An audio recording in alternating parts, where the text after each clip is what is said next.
Alaqua, congratulations. It's nice to meet you. My name is Shawn Spruce, and this wonderful upcoming premiere of the new series Echo.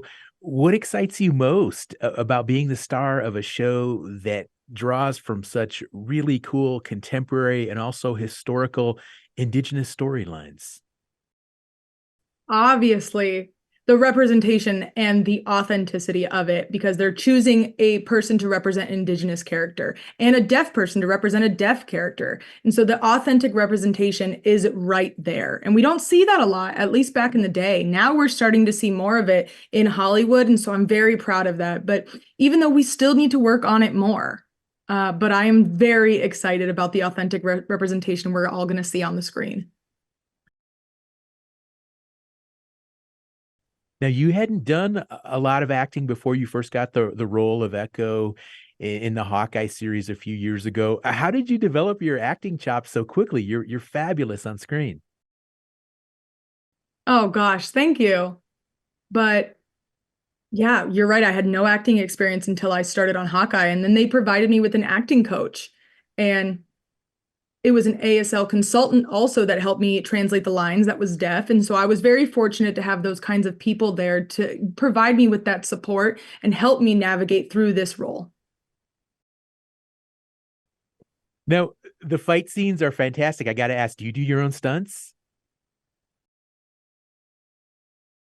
Some of them, yeah. Some of them I did, yeah.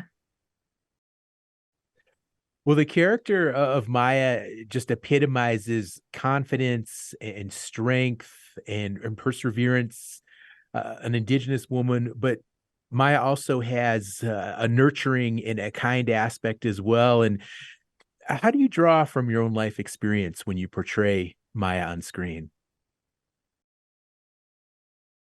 Oh, it was tough to embody Maya.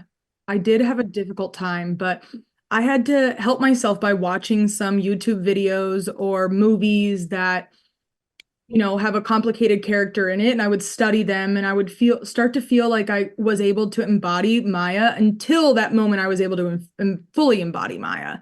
But I'm not like her in real life, obviously. I think that those YouTube videos just helped me become her when I needed to. It was tough to play her emotionally, especially adding ASL on top of it. It was a challenge, but it was fun to be her. So I guess you're not a kick butt and take names later kind of person like like Maya is on screen. But well, tell me a little bit about the process of just. I mean, you become a huge celebrity and your career has taken off. And what has that been like? Just so much so soon. It must be really exciting, but also maybe a little bit overwhelming at times. Oh, yeah. Life has just changed so fast.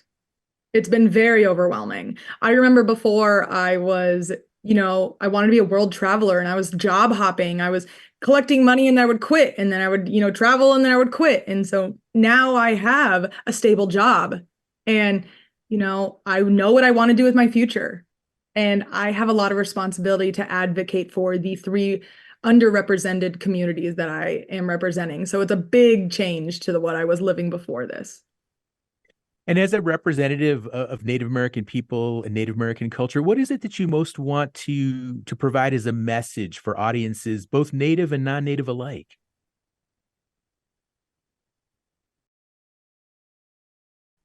It's a good question. I will say, oh gosh, when you watch the show, it shows mostly indigenous culture, of course, but I want people to be able to learn about the history of the ancestors and the indigenous people. And the indigenous people, you'll be able to see themselves on the screen when they watch this show. So I think it's so important. And I don't feel like we see it often, especially back in the day, but nowadays we're seeing us more and more on the screen. And I just think it's wonderful. Mhm.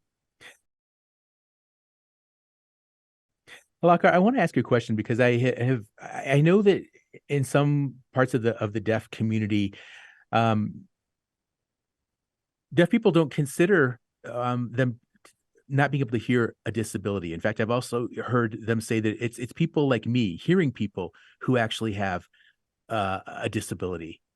Do you agree with that?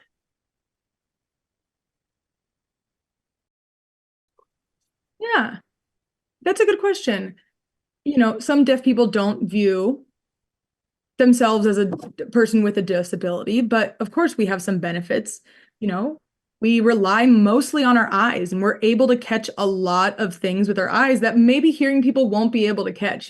For example, you know, I think of hearing people, they're not able to catch things with their peripheral eyes as often as we are as a deaf person. So I don't view us as a disabled people as well. It's wonderful. Well, I know we're just about out of time, so I want to thank you again. And I imagine your family and friends back home in Kashina, Wisconsin, on the Menominee Nation where you were raised, they must be really happy. Oh, yes. They are definitely so proud of me. They come up to me in stores and they tell me how proud they are of me, and it's just so nice to hear. Thank you so much for interviewing me today. Thank you as well.